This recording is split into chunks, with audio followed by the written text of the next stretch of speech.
Bien, nuevamente le doy gracias al Señor, pero ahora por el privilegio de poder compartir la palabra del Señor.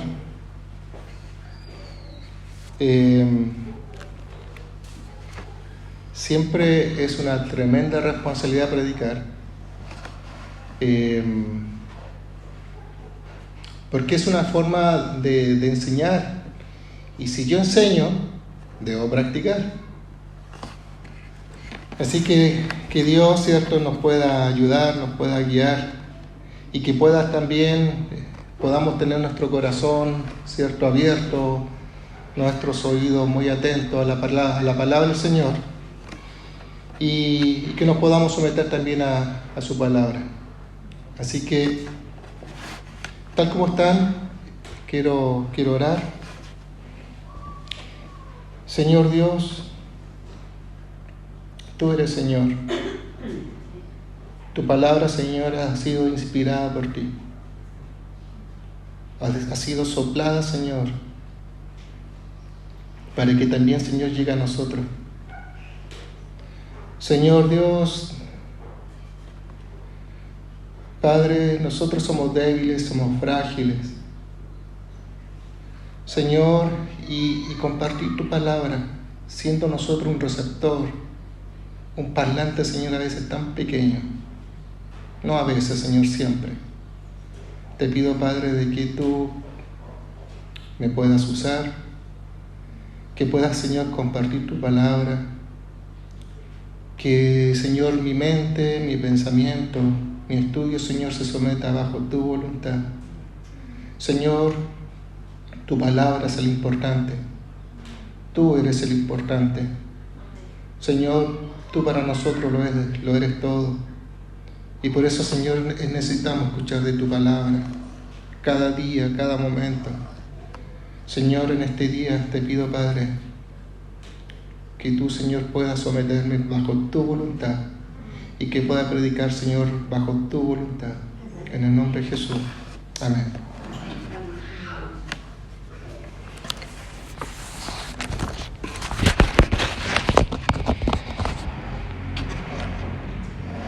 ¿Qué tal si nosotros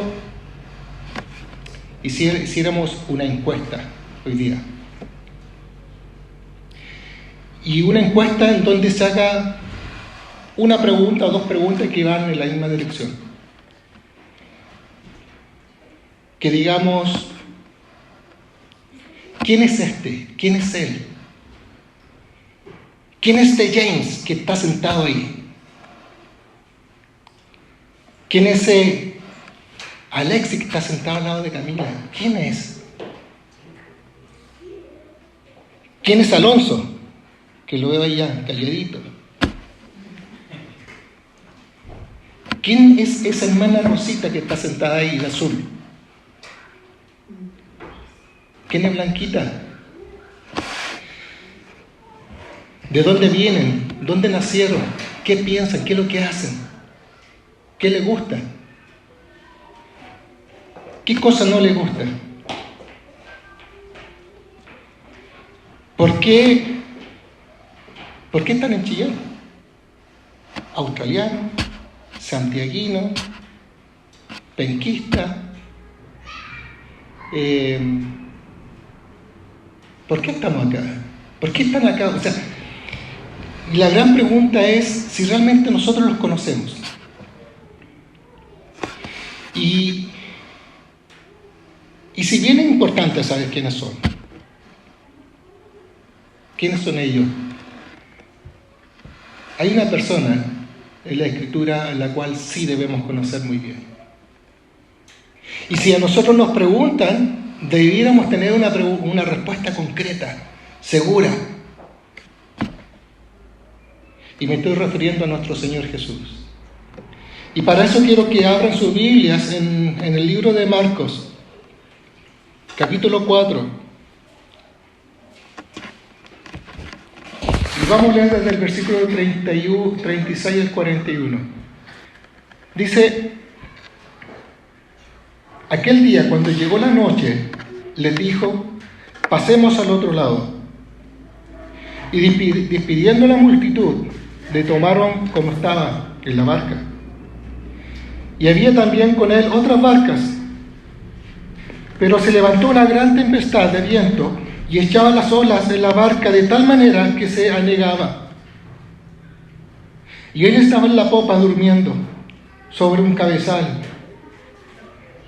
Y lo despertaron y le dijeron: Maestro, ¿no tienes cuidado que perecemos? Y levantándose respondió al viento y dijo al mar: Calla, enmudece. Y cesó el viento y se hizo grande bonanza. Y él les dijo: ¿por qué estáis así de amedrentados? ¿Cómo? ¿No tenéis fe? Entonces temieron con gran temor y se decían el uno al otro: ¿quién es este? Que aún el viento y el mar le obedecen. Tomen asiento.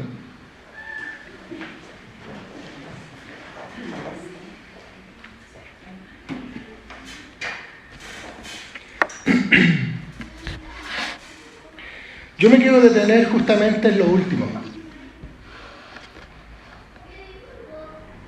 Más que la tormenta misma, más que la situación misma,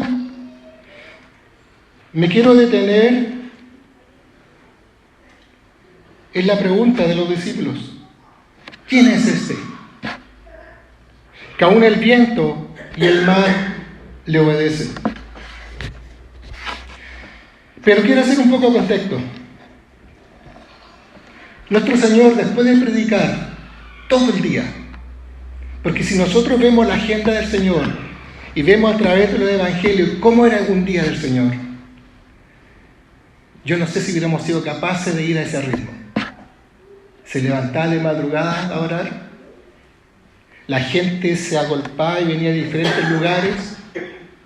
De hecho, en esta situación puntual había una barca pequeña, el Señor estaba sentado sobre ella como listo para en caso de salir, porque la gente se agolpaba, lo querían tocar. Por lo tanto, el día del Señor era muy agitado, si lo ponemos en nuestros términos. Era muy rápido, comenzaba muy temprano y terminaba muy tarde. Y el texto dice que después que le enseñó a la gente, le dijo a sus discípulos: crucemos. Iba en dirección a Gadara, que yo creo que muchos se acuerdan cuando el Señor sanó a 2 personas que tenían demonio, los endemoniados de Gadareno. Un milagro tremendo, unos hombres que vivían en un cementerio, que lo amarraban literalmente con cadenas y hacían estrago en ese lugar. Y cuando llega el Señor, los liberta, hace un tremendo milagro. Pero ese es un detalle que no viene para la predicación, pero la gente estaba más preocupada en la pérdida económica más que el milagro que el Señor había hecho.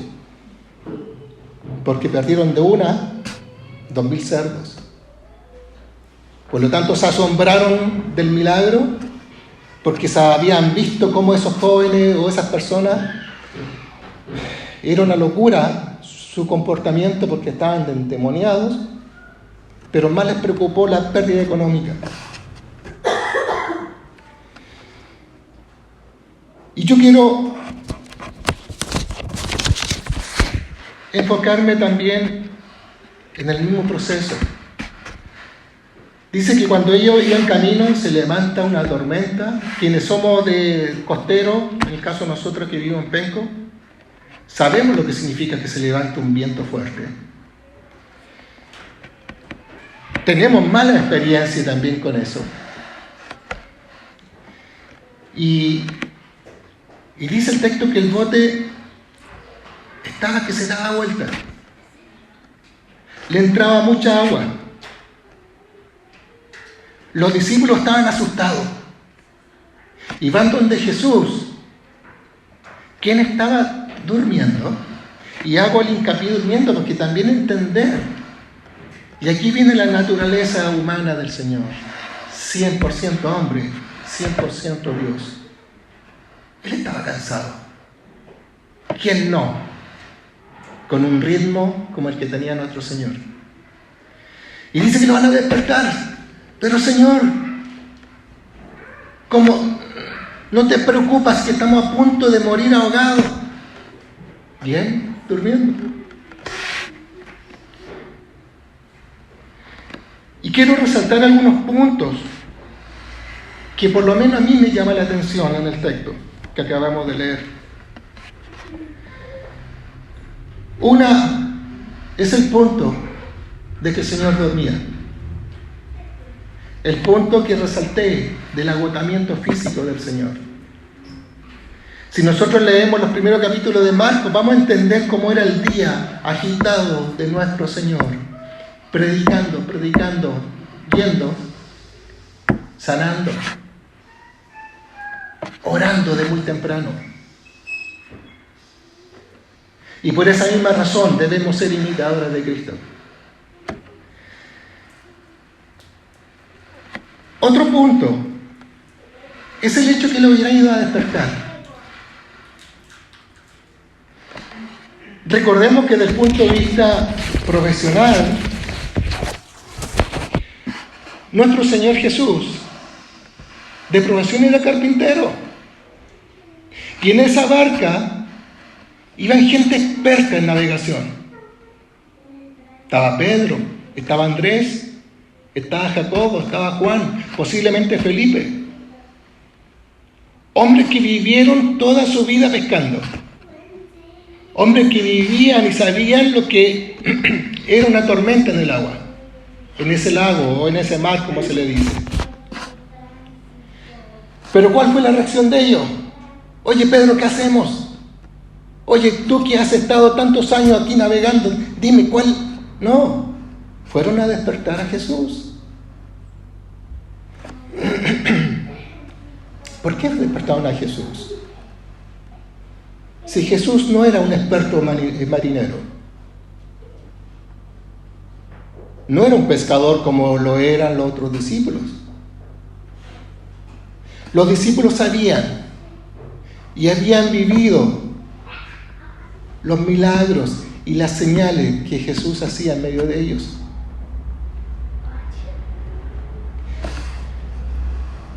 Pero no sabían qué iba a hacer Jesús. Lo único que ellos tenían claro, que si lo despertaban Jesús iba a hacer algo. Otro punto que me llama la atención y la reacción de los discípulos en el texto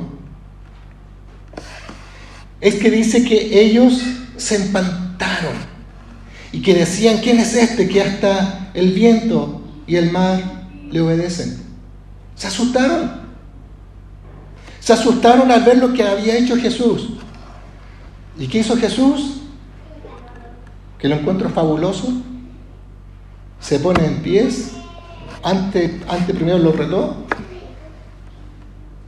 Y le dice al viento y al mar: cálmate, cállense. Y se hizo una tremenda tranquilidad. Pero la reacción de los discípulos me llama la atención. Si yo voy a despertar a Jesús, y aquí viene la reacción mía con respecto a todo eso, yo esperaría que ellos dijeran: wow, yo sabía que iba a hacer eso. Oye, si yo lo he visto hacer tanto milagro. No, si yo sabía algo así iba a pasar. Pero ellos no, ellos se asustaron. E inclusive dijeron: pero ¿quién es este? Otra versión dice: pero ¿qué tipo de hombre es este? Bueno, ¿conocían o no conocían a Jesús?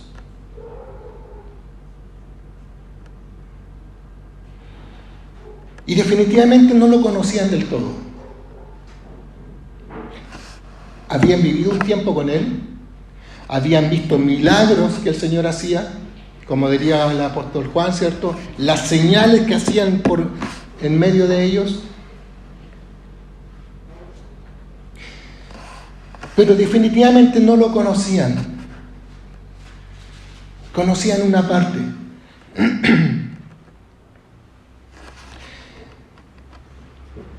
Más adelante, en el libro de Marcos, En el capítulo 8 aparece algo también en esa misma dirección. Y quiero animarlos que lo pueden buscar, que está en Marcos 8. Vamos a leer el versículo 29 al 27 al 29. Dice: y Jesús y sus discípulos salieron hacia aldeas de Cesarea de Filipo. En el camino, Jesús les preguntó: ¿quién dice la gente que soy yo? Unos dicen, los discípulos le responden, que Juan el Bautista. Otros dicen que eres Elías. Otros que uno de los profetas, contestaron. Y aquí viene la pregunta que me gusta. ¿Y ustedes, quién dicen que soy yo? Tú eres el Cristo, afirmó Pedro.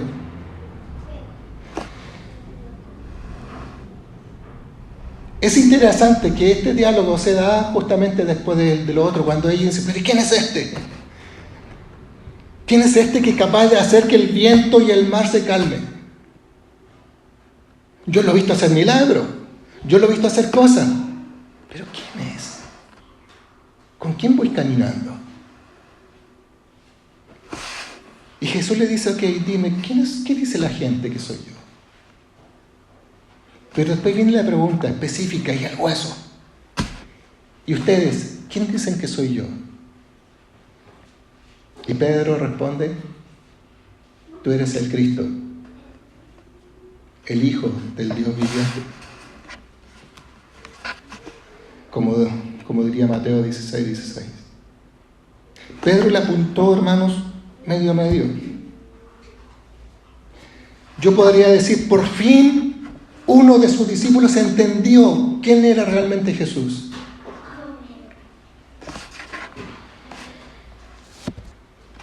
Pero Jesús le dice, entonces le respondió Jesús: bienaventurado eres, Pedro, Simón, hijo de Jonás, porque no te lo reveló carne ni sangre, sino mi Padre que está en los cielos. Es interesante que la respuesta concreta, definitiva y la correcta no venía por la lógica de Pedro, sino fue la revelación del Padre que puso en el corazón de Pedro. Ese hombre que era capaz de hacer milagros, ese hombre que era capaz de detener una tempestad de un segundo a otro, era el Cristo, el Hijo del Dios viviente. Pero, aún con esa tremenda declaración, es interesante que Pedro pasó de ser felicitado a someterse a una tremenda retada de parte de nuestro Señor Jesús. Si nosotros seguimos leyendo el Marcos capítulo 8, 31-33, dice: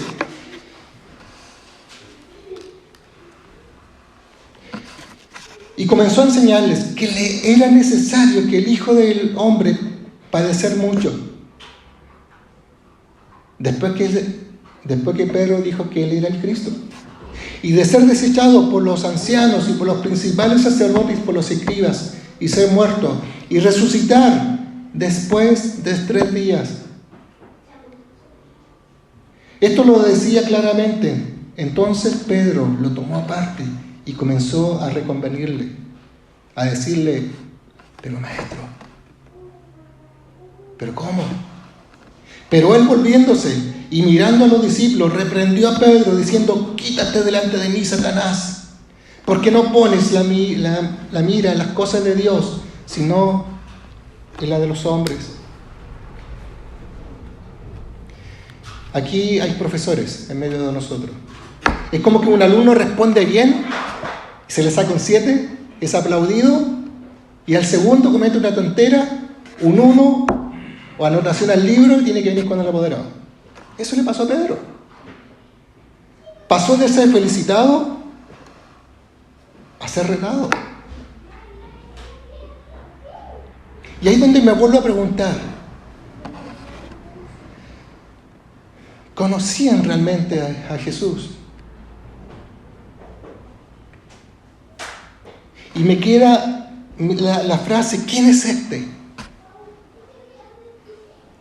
Pedro responde muy bien, tú eres el Cristo. Y Jesús le dice, ya, pero el Cristo tiene que pasar esto y esto, y debo morir. Y Pedro empieza, pero ¿lo conocía o no lo conocía? Hermanos, una cosa es lo que diga la gente acerca de Jesús. Y otra cosa muy distinta es lo que tú dices de Jesús. Una cosa es lo que la gente entienda quién es Jesús. Y otra cosa es que tú entiendas quién es Jesús. Creo que una respuesta correcta puede marcar literalmente tu eternidad. Cómo tú percibes y cómo tú conoces a Jesús puede decir claramente si le perteneces o no le perteneces.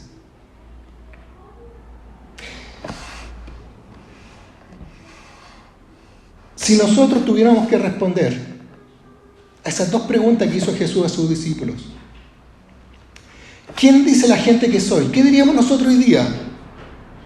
Yo le diría al Señor, mira, Señor, algunos dicen que fuiste una persona buena, que ayudaste a muchos. Otros dicen que tú fuiste un tremendo profeta, como dicen muchos judíos. Un sanador. Pero otros dicen también que fuiste un farsante, porque no eras quien decías ser, según ellos. Otros hoy día también dicen que Jesús es un mito, es el producto de la imaginación de un grupo religioso. Eso es lo que dice la gente. Y posiblemente ustedes han escuchado más cosas. Si nosotros preguntáramos, si el Señor nos pregunta, ¿qué dice la gente de mí, James, hermana Anita, hermana Olguita, Nidia? ¿Y ustedes diríamos eso? No, si algunos ya piensan que en realidad quizás sí vivió, pero murió y eso fue todo, fue una buena persona. La gente tendría muchas respuestas a eso. Pero yo quiero detenerme en la segunda respuesta. Y es la pregunta que dice, ¿y quién dicen ustedes que soy yo?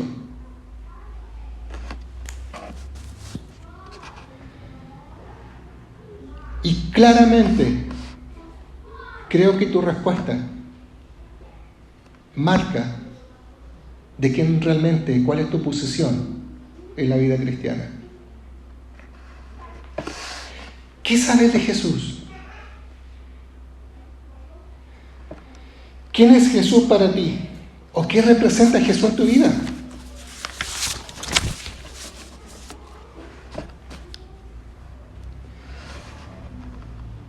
Hay un texto que dice en Colosenses 1, del 15 al 26, dice, al 20, hablando de Jesús, Él es la imagen del Dios invisible, el primogénito de toda creación, porque por medio de Él fueron creadas todas las cosas, en el cielo y en la tierra, visibles e invisibles, sean tronos, poderes, principados o autoridades. Todo ha sido creado por medio de Él y para Él. Él es anterior a todas las cosas, que por medio de Él forman un todo coherente. Él es la cabeza del cuerpo, que es la iglesia. Él es el principio, el primogénito de la resurrección, para ser en todo el primero, porque a Dios le agradó habitar en Él con toda plenitud, y por medio de Él reconciliar consigo todas las cosas, tanto los que están en la tierra como los que están en el cielo, haciendo la paz mediante la sangre que derramó en la cruz. Hermanos, según el texto, ¿quién es Jesús? Jesús es Dios. Jesús es el creador de todas las cosas. Jesús es la cabeza de la iglesia. Jesús es nuestra garantía que vamos a resucitar. Aunque muramos, aunque pasen años y nuestro cuerpo se convierta en polvo, vamos a resucitar. Jesús es nuestra reconciliación con el Padre.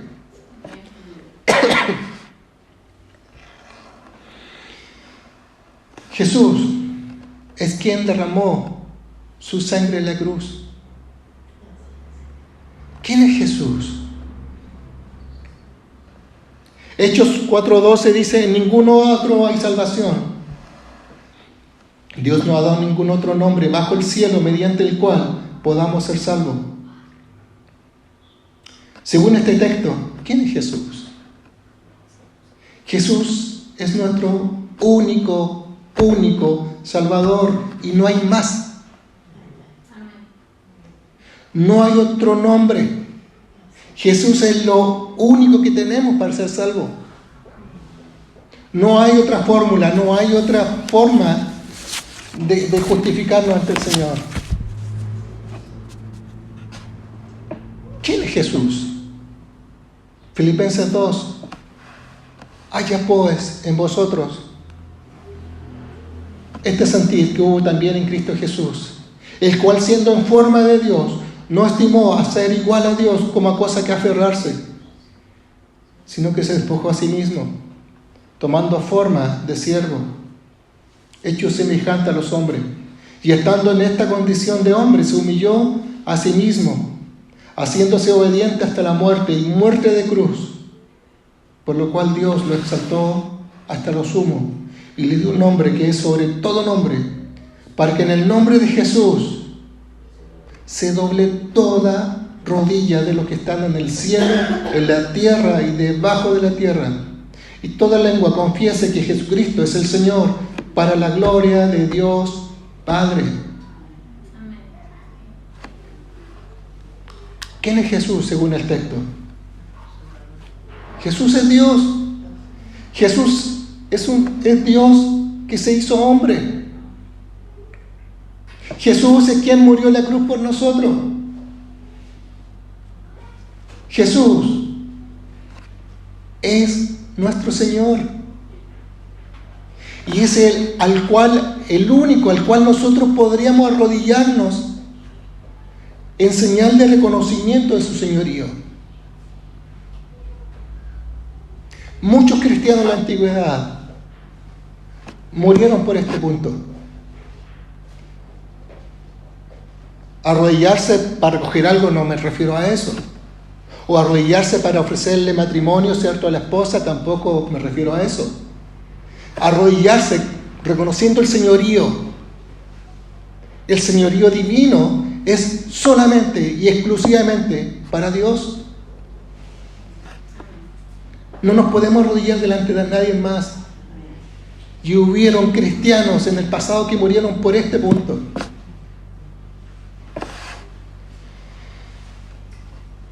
¿Quién es Jesús? Creo que la pregunta sigue siendo tan vigente hoy día como ayer. Una cosa es lo que diga la gente. A veces dicen cosas hasta ofensivas, pero ellos darán cuenta. De toda palabra ociosa que salga de nuestra boca, daremos cuenta, con mayor razón ellos. Pero aquí lo que me preocupa es nuestra respuesta como cristianos. ¿Quién es Jesús? ¿Quién es Jesús para ti? ¿Quién es Jesús para mí? ¿Quién es Jesús para nosotros? En base a todos los textos que hemos leído. Jesús es nuestro Señor. Jesús es nuestro Salvador. Jesús es la segunda persona de la Trinidad. Jesús es el Dios hecho hombre. Jesús es la persona que murió en la cruz por ti. Jesús es el que te compró. Por ende, yo soy esclavo de Jesús. Y siéntete contento por ser esclavo. Porque tenemos un amo piadoso. Un amo amoroso. Un amo que es capaz de morir por sus siervos. ¿Dónde se ha visto eso? Jesús es nuestra razón de vivir, hermanos. Sin Jesús, ninguno de nosotros podría estar sentado hoy día aquí. Sin Jesús, no hubiera llegado el Evangelio a nosotros. Y estaríamos sin esperanza, sin Dios y perdidos en el mundo. No seríamos nada. Estaríamos en la profunda desesperación, en un caos profundo.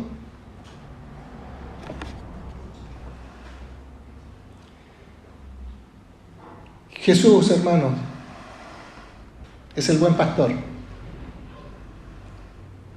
El buen pastor que da la vida por sus ovejas. Algún día vamos a comparecer ante el trono blanco de justicia, cuando todo esto ya llegue a su final y comience algo distinto. Y va a haber un juez justo, y ese es nuestro Señor. Jesús es nuestro juez, pero interesante también que Jesús es nuestro abogado. Jesús es todo. Jesús, hermano, es todo. Es todo lo que tenemos. Es lo único que necesitamos. Es al cual nosotros debemos rendir nuestra vida a Él. ¿Quién es Jesús?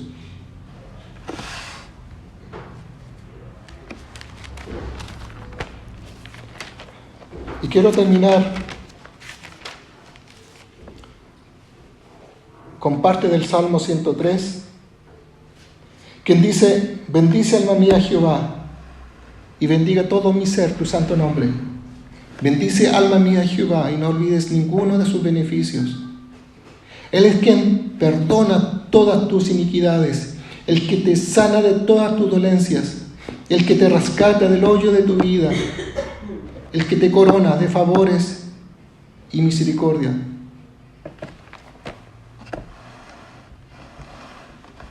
Hermanos, Jesús, nuestro Señor, es todo. ¿Cómo, teniendo eso claro, cómo nos podemos apartar? ¿Cómo nos podemos alejar? Nosotros podemos venir todos los días aquí al templo, pero podríamos estar muy alejados del Señor, porque solamente estamos cumpliendo. El Señor ha hecho tanto por nosotros. El Señor nos ha regalado la salvación por gracia. Nadie es merecedor de nada, si no fuera porque el Señor así lo quiso. El Señor te regaló la salvación. El Señor puso su Espíritu Santo en ti. El Señor cambia nuestra cosmovisión. ¿Seguimos teniendo problemas? Sí. Pero el Señor está con nosotros, como el Salmo 23. El Señor nos acompaña cuando pasamos un valle de sombra o de muerte. ¿Se imaginan la misma cena pero sin el Señor al lado? Terrible. Pero la situación es difícil, caminamos al lado del Señor. El Señor nos toma. Nos tomó de su mano y no nos va a soltar. El Señor no nos va a soltar. Por eso es importante, si el Señor es tan bueno, si el Señor es tan grande, si el Señor es lo único que necesitamos y es lo único que tenemos, ¿cómo no compartir el Evangelio con los demás? ¿Cómo no preocuparse por esas personas que están sin esperanza, sin Dios en el mundo, que están 100% condenados? ¿Cómo no compartir el Evangelio? ¿Cómo no acompañar a aquellos que andan buscando al Señor para que los encuentren, para que lleguen a sus pies y el Señor transforme esa vida, saque ese corazón de piedra y ponga un corazón de carne, para que puedan estar atentos a la palabra del Señor? Hermanos, ¿quién es Jesús? ¿Quién es Jesús? Yo espero que la respuesta en cada uno de nosotros sea clara. Jesús es mi Señor y Salvador. Es quien me compró en la cruz, derramando su sangre. Es quien planificó mi salvación desde los inicios. Jesús es todo. Es todo. No necesitamos nada más. Pero también demostremos ese amor a aquellas personas que hoy día están sin el Señor. Como decía Camila, y me quedó grabado algo, por cada uno de nosotros, alguien debió haber orado por nosotros. Y me quedó eso dando vuelta. Dije, wow, antes que el Señor me convirtiera y me hiciera su hijo, ¿alguien estaba orando por mí? Alguien estaba orando por mí. Alguien, posiblemente que quizás no conocía o sí conocía, pedían al Señor que tocara el corazón de ese joven, que transformara su corazón, que sacara ese corazón y colocara un corazón en el cual pudiera escuchar la voz de Dios. Y hermano, resultó.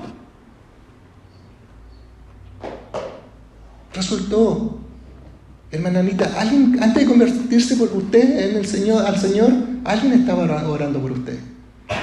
Hermana Rosita, lo mismo. Hermana Olguita, por cada uno de nosotros, alguien estaba orando. Y el Señor, en misericordia, escuchó la oración de alguien. Y hoy día nosotros sabemos que Jesús es todo. Tenemos la respuesta concreta. Jesús, yo sé en quién he creído. Jesús es el Cristo, el Hijo del Dios viviente, es mi Señor, es mi Salvador. Por eso estemos orando por aquellos que aún no conocen al Señor, para que el Señor los transforme, para que el Señor los toque. ¿Quién es Jesús? Es todo. Que Dios los bendiga. Amén.